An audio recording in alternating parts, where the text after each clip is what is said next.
vamos dar hoje continuidade ao nosso curso sobre o mistério pascal a partir da obra lucana. Para a gente se situar, nós já falamos sobre diversos eventos, desde a paixão de Cristo, sua morte, sua ressurreição, sempre baseado nos textos do Evangelho, de Lucas, é claro, porque é obra lucana. Porque hoje nós vamos falar sobre Pentecostes, que está em Atos dos Apóstolos. A primeira coisa importante é a gente lembrar que o Evangelho de Lucas e o livro dos Atos dos Apóstolos, eles formam uma obra só, que nós chamamos de obra lucana. E a mesma teologia que está presente no Evangelho de Lucas, está presente no Evangelho nos Atos dos Apóstolos. Também o mesmo vocabulário que está presente lá no Evangelho de Lucas, está presente em Atos dos Apóstolos. Os mesmos recursos literários são usados nas duas obras. O destinatário do Evangelho de Lucas, intitulado Teófilo, também é o mesmo destinatário de Atos, Teófilo.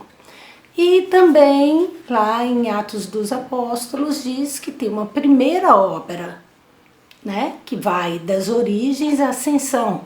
O único livro, né, o único evangelho que trata das origens até a ascensão é Lucas.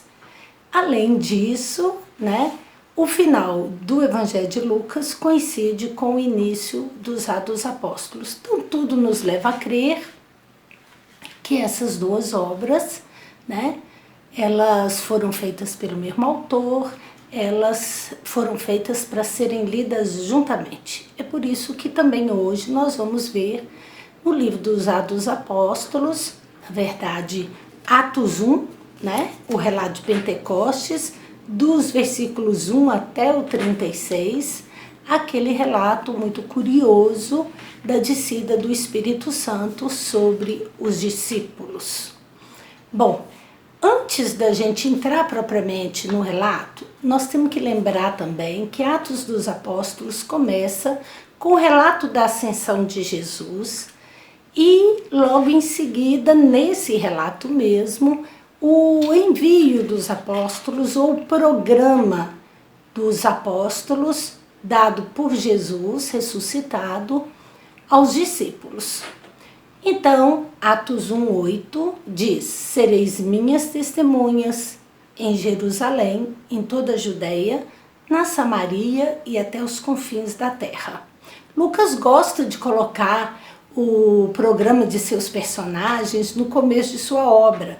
Em Atos 4, lá bem no comecinho em Lucas 4, bem no comecinho do livro, a gente vê também o programa de Jesus quando ele faz aquele discurso na sinagoga de Nazaré, usando Isaías 61, né? O Espírito está sobre mim, ele me enviou para proclamar boa nova aos pobres, etc. Bom, agora também Lucas começa Atos dos Apóstolos colocando qual é a missão, qual é a tarefa, qual é o programa dos apóstolos. Ser testemunhas de Jesus em todo canto, a começar por Jerusalém, até onde a palavra já foi levada por Jesus da Galileia até Jerusalém, e agora de Jerusalém até os confins da terra, tem uma sequência. Jerusalém, toda a Judéia, a Samaria e logo em seguida os confins da terra. Que em Atos dos Apóstolos, a gente diz que é Roma, o lugar onde Paulo chegou, o centro do império, de onde a palavra vai difundir para o mundo inteiro.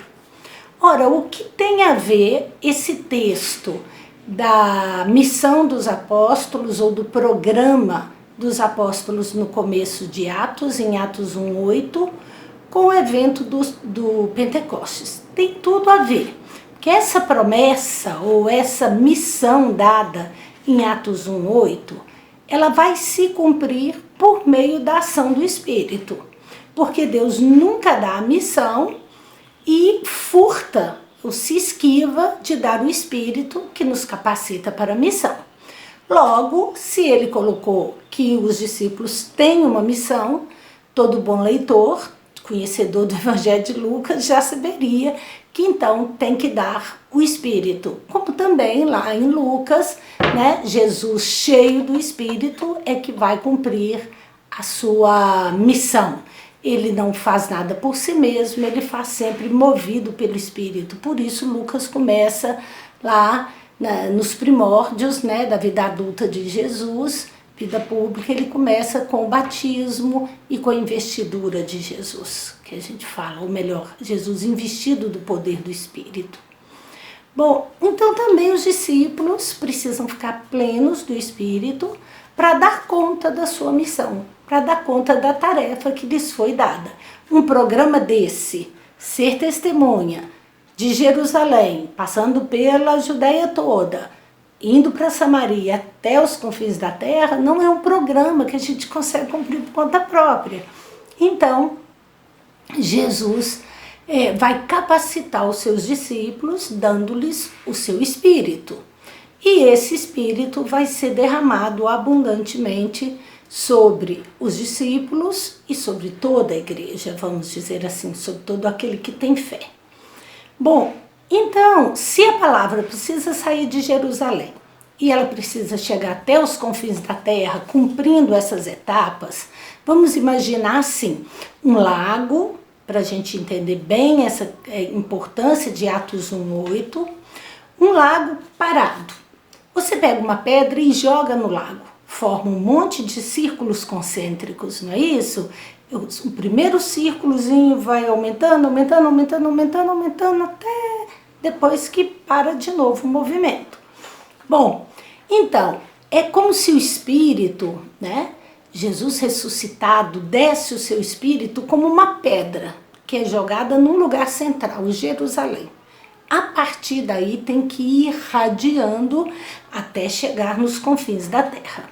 Então, se ele vai dar o Espírito aos seus discípulos que estão reunidos em Jerusalém, nós imaginamos já, um bom leitor já vai imaginar que esse Espírito também vai ter que chegar em Roma, porque o mesmo Espírito que age nos primeiros discípulos deve agir na igreja inteira, né? E a mesma tarefa evangelizadora que é dada aos discípulos deve ser dada à igreja inteira, a comunidade crente, a toda a comunidade que professa a fé. Além disso, o mesmo Espírito que faz sua palavra se espalhar, né, em Jerusalém, deve ser o mesmo Espírito que faz a palavra espalhar no mundo inteiro, até os confins da terra. Então, num esquema assim, muito bem pensado, muito organizado, Lucas vai, então, colocar o programa dos apóstolos, saindo de Jerusalém, passando por toda a Judéia, na Samaria até a Galileia, e ele vai programar também, entre aspas, né, programar literariamente, a ação do Espírito. Por isso, nós vamos encontrar em Lucas não um Pentecostes, como costumamos muitas vezes dizer, mas vamos encontrar 5 Pentecostes, né? Ou pelo menos, como dizem alguns, 3 Pentecostes mais importantes. Um Pentecoste dos judeus, né, dos discípulos ainda vindos do judaísmo, depois um Pentecoste dos samaritanos e o Pentecostes já dos pagãos, em Éfeso, na Ásia. Na verdade são 5 e não 3. Atos 2, né, que é o Pentecoste dos primeiros discípulos, no centro religioso que é Jerusalém, na festa de Pentecostes que os judeus celebravam, a festa das 7 semanas. Nós vamos falar sobre isso. O segundo Pentecostes, que está em Atos 4:31, que diz que toda a comunidade que estava lá orando para que João e Pedro fossem libertados do sinédrio, eles também ficam cheios do Espírito Santo, a comunidade, né, a eclésia toda, não só os discípulos. Depois nós temos em Atos 8, os versículos de 14 a 17, depois da pregação de Filipe na Samaria, haverá o Pentecoste dos samaritanos. O quarto ou a quarta efusão do Espírito, ou o quarto Pentecostes, em Cesareia, já uma região de divisa com o mundo dos gentios, que aparece lá em Atos 10, de 44 a 46, depois de Pedro pregar na casa de Cornélio, o Cornélio e sua família e toda a comunidade de origem gentia que está ali fica plena do Espírito, inclusive falando em línguas, para espanto dos judeus, exatamente como havia acontecido em Atos 2. E depois o quinto Pentecostes, que é o de Éfeso, que está em Atos 19, de 1 a 7. Bom, hoje, infelizmente, não dá para a gente explicar todos os Pentecostes. Dá para a gente citar e correlacionar. Mas eles são muito parecidos, porque todo evento é descrito numa forma assim, de teofania. Tem muitos sinais, tem barulho, tem ruído, tem fogo, tem línguas estranhas, né? Tem um monte de fenômenos e que ora aparecem num, ora aparecem em outro. Em Atos 2, como a gente vê, no dia de Pentecostes, que é uma festa judaica, né? A princípio uma festa da colheita, festa dos frutos, os discípulos estão reunidos no mesmo lugar, quando então eles escutam um barulho e um vento impetuoso enche toda a casa e línguas como que de fogo vão descer sobre cada um deles. Diz o texto que veio do céu um barulho, um ruído e línguas desciam do céu. De uma simbologia clara de que é uma ação divina, porque o céu pertence a Deus. No conceito, na cosmologia, né, daquele tempo, Deus é quem mora no céu. Bom, então esses fenômenos, barulho, vento, línguas, fogo, vão aparecer também nos outros relatos. Por exemplo, no segundo Pentecostes, Atos 4:31, diz que a comunidade sentiu um tremor, né? Lembrando aí um terremoto, barulho, vento, é a mesma, né? Tem a mesma função na teofania, dizer que Deus está se manifestando. Depois em Atos 8, a pregação de Filipe na Samaria, também a gente vai ver alguns fenômenos, né? Eles vão ficar cheios do Espírito e também nós teremos claramente que é uma ação de Deus. Lá Pedro na casa de Cornélio, né? Para ficar ainda mais próximo o Pentecoste dos gentios, que já começa aí em Cesareia. Porque Cornélio é um gentio, um temente a Deus, ele não é um circuncidado, ele não é um judeu. Também, para ficar mais próximo de Atos 2, a gente vê curiosamente aí aparecer o fenômeno de falar línguas estranhas, né? Ouvir na própria língua, inclusive. E no quinto Pentecostes, em Atos 19, a gente também vê esses sinais do Espírito. Então, nós poderíamos falar, sim, de 5 Pentecostes, com 3 mais visíveis, mais claros, né, com mais evidência. O primeiro, esse de Atos 2, o segundo, o da Samaria, e o terceiro, de Éfeso.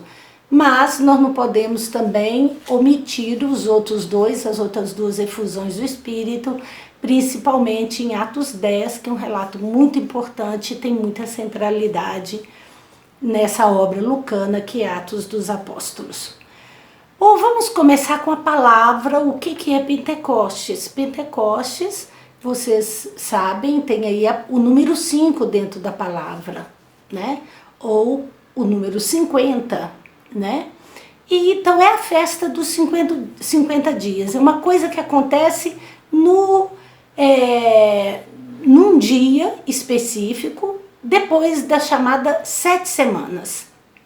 Os judeus, né, tinham o costume de comemorar uma festa de 7 semanas, depois da Páscoa, que era a festa em que se celebrava a saída do Egito. O que era essa festa de Pentecostes? Ela era celebrada a princípio como a festa da colheita. e em hebraico, Shavuot, que quer dizer 7 semanas, né? O que é que se comemorava nessa festa?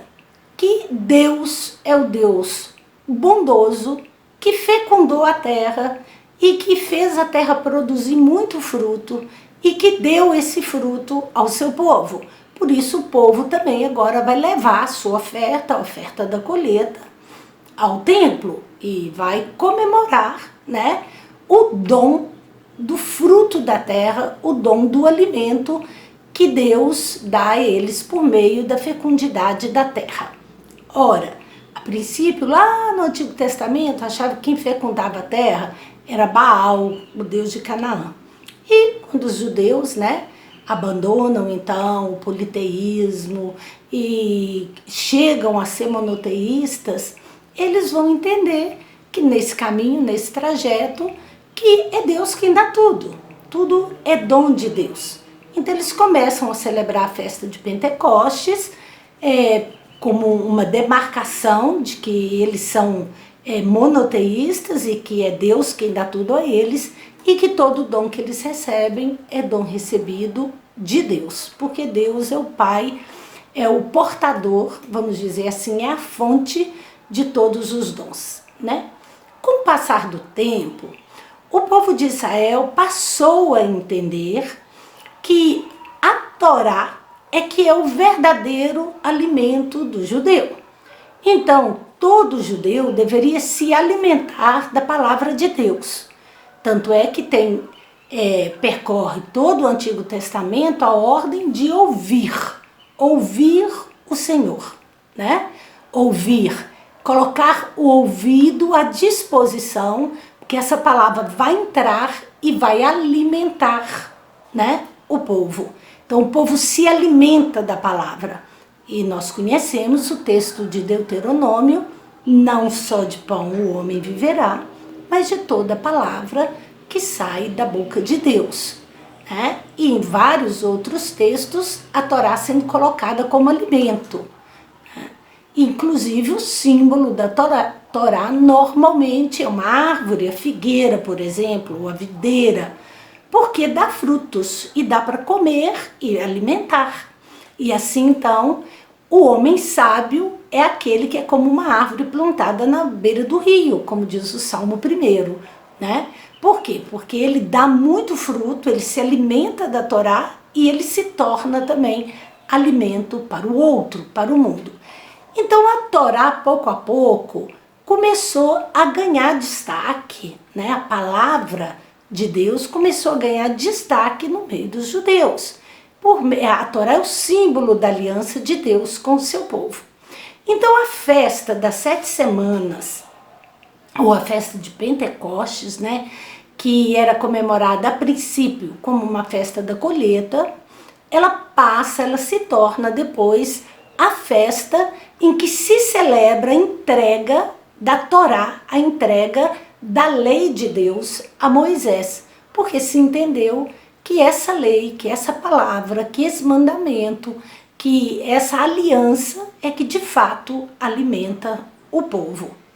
Bom, quando Lucas relata esse texto, e quando ele escreve isso, Lucas já sabe que a festa de Pentecostes ganhou nova significação e Lucas tem na cabeça todo o evento do Monte Sinai, no qual Deus entrega a Moisés, né, ou a seu povo, por meio de Moisés, o dom da Torá, né, o dom que vai alimentar o povo, o fruto da aliança, que é a Torá, o fruto da misericórdia de Deus e sinal da aliança, que é a Torá.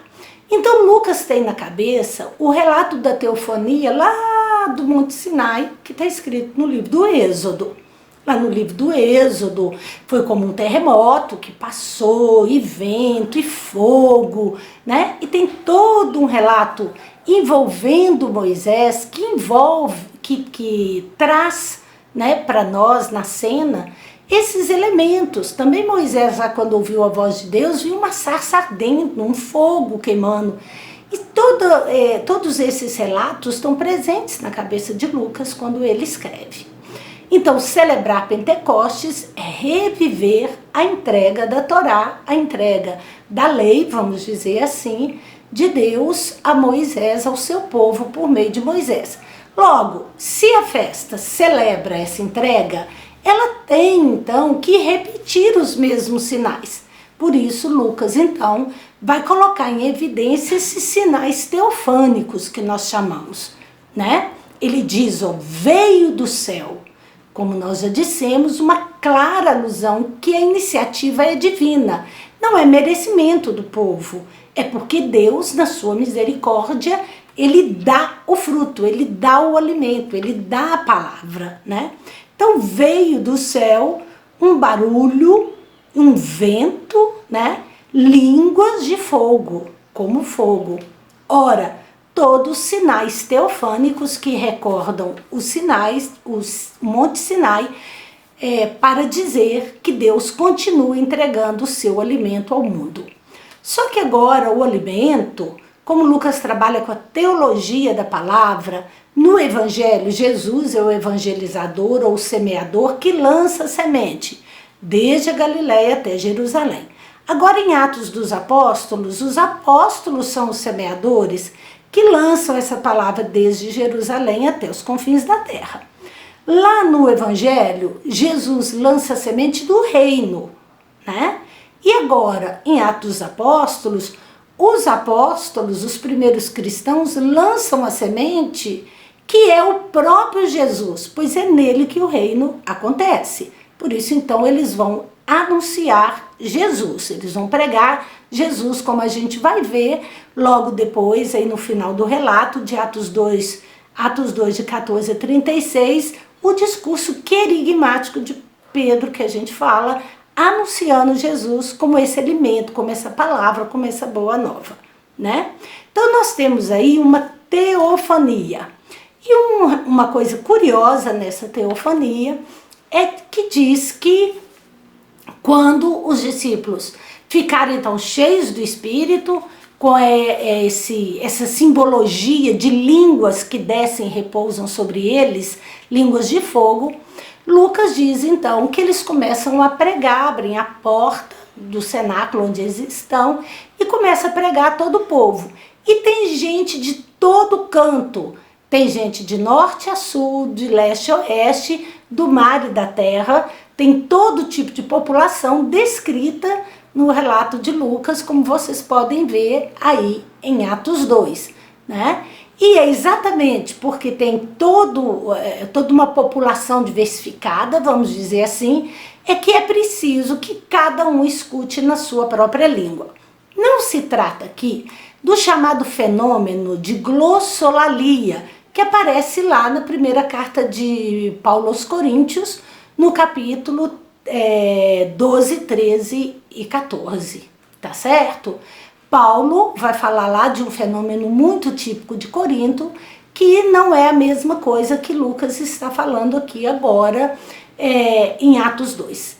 Aqui, Lucas tem em mente uma tradição rabínica muito forte que dizia que quando Deus deu a Moisés a Torá, ele a deu em 70 vozes, para que todo mundo pudesse ouvir a Torá, para que todo mundo pudesse ouvir a palavra de Deus e cumpri-la. Logo, então, Lucas, que sabe que a palavra é para todos e não só para os judeus, ele já falou que ela vai ter que percorrer toda a Judéia, passar pela Samaria e chegar até nos confins da terra, né, até os gentios. Então Lucas, que já sabe disso, que ela é uma palavra para todos, essa é a sua teologia, ele vai dizer então que os discípulos pregam numa língua diferente. Claro que isso é uma metáfora, ninguém ficou falando uma língua desconhecida, não é isso, é uma metáfora, né? É um símbolo para dizer que a palavra de Deus que vai ser pronunciada por meio da igreja nascente, dos discípulos, de todos esses que ficam cheios do Espírito e depois de todo discípulo, né, até nos confins da terra, essa palavra é para todo mundo. É curioso que logo depois, Atos 2, 37 até 41, eu acho, diz lá que os ouvintes perguntaram o que devemos fazer e Lucas deixou muito claro. Vocês devem converter e receber o Espírito Santo, porque essa promessa de Deus é para vós e para todos que mesmo de longe ouvirem a voz do Senhor nosso Deus. Então, Lucas está consciente que essa palavra é para todos, e se a palavra é para todos, o Espírito também tem que ser para todos, porque não é fácil cumprir essa palavra. Por isso, então, Lucas vai dizer que os discípulos vão falar numa língua estranha e que cada povo, cada pessoa vai escutar na sua própria língua. Tem até aquela pergunta, né? Não são todos galileus esses que falam conosco? E por que ouvimos cada um de nós na sua própria língua? Claro que os discípulos não estavam falando em hebraico ou aramaico e os outros estavam ouvindo em inglês, em português, em francês, não é isso, né? É para dizer que a palavra, ela é para todo mundo.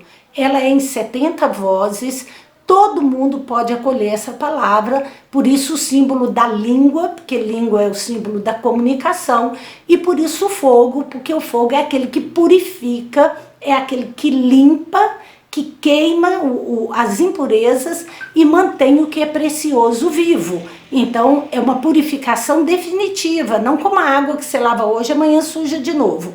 Mas o espírito é sempre comparado também com fogo devorador, né? Bom, então essas línguas de fogo para dizer da comunicação divina, dessa palavra que Deus dá aos discípulos e que eles devem comunicar ao mundo inteiro. Ora, assim então, tendo ouvido essa palavra, né, ela é uma palavra de amor, ela é uma palavra de bênção, por isso ela cabe em toda cultura, por isso ela pode ser acolhida por todo o povo, por isso ela é uma palavra que toda pessoa deve acolher. Essa é a teologia de Lucas. Ele tem que fazer a palavra chegar até os confins da terra, como a gente vai ver lá no final de Atos dos Apóstolos, Paulo, já em Roma, pregando, anunciando a palavra em Roma. Bom, meus irmãos, então a festa de Pentecostes que nós celebramos, ela deve ter como pressuposto, né, essa festa da Torá, porque a palavra de Deus continua sendo dada também a nós hoje. E hoje nós celebramos Pentecostes como a festa do Espírito, né? O Espírito pousou sobre cada um deles em forma de línguas de fogo, mas a festa do Espírito é também a festa da palavra, porque Deus não dá a nós o Espírito para a gente ficar, oh, que beleza, sou cheio do Espírito, etc. Não, Ele dá sempre o Espírito, como eu já disse no começo, como está lá em Atos 1:8, para a missão, né? Porque a palavra tem que chegar até os confins da terra.